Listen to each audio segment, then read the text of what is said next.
Politicians. Nobody likes politicians. But there is one politician that I love. He is my favorite politician in the world, and you should know him. Right now, he's not a president. He's not a prime minister. Unfortunately, he is dead. He was the founder of a country, and in 50 years, he made that country go from poor to rich. This is the incredible story of Lee Kuan Yew from Singapore. This is my country. This is my life. This is my people. Lee Kuan Yew was the first Prime Minister of Singapore. He had this job for 31 years, and he was famous for being strict. Whoever governs Singapore must have that iron in him, or give it up. This is not a game of cards. This is your life and mine. So why is he my favorite politician? Because he doesn't try to please people. He does what he believes is right. Take corruption, for example. He knew corruption could kill a country. 一旦给人家收买，你的政治命运就完了。 In the rest of the world, politicians are paid so little and have so much power. So what do? They become corrupt and they steal money to make themselves rich. And that's why Lee Kuan Yew did the opposite. He legally paid Singapore politicians the highest salaries in the world, $1 million a year.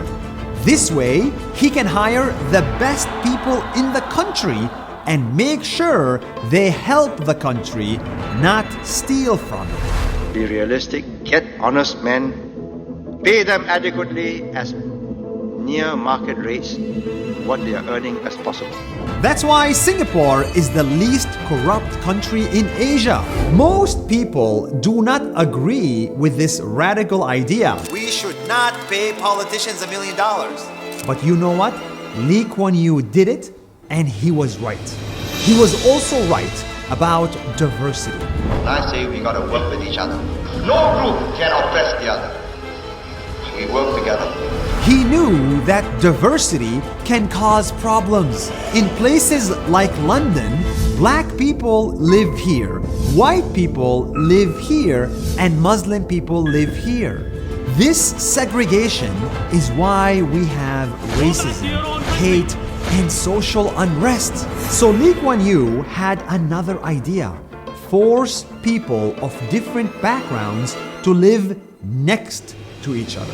In Singapore, every government housing by law has to have up to 10% Indians, or 84% Chinese, or 22% Malay.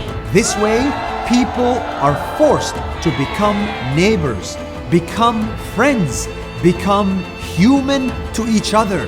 Your neighbors who are Chinese, Indians, or Malays, and your children have got to know them, go up and down the same lifts, go to the same schools. So it's a level playing field for everyone.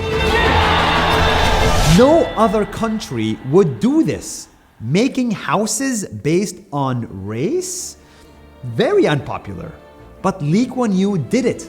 And you know what? It worked. Now, Singapore is one of the most stable countries in the world. And the next thing he did was about traffic. In the rest of the world, everyone is stuck in traffic for hours every day, and politicians do nothing to fix it.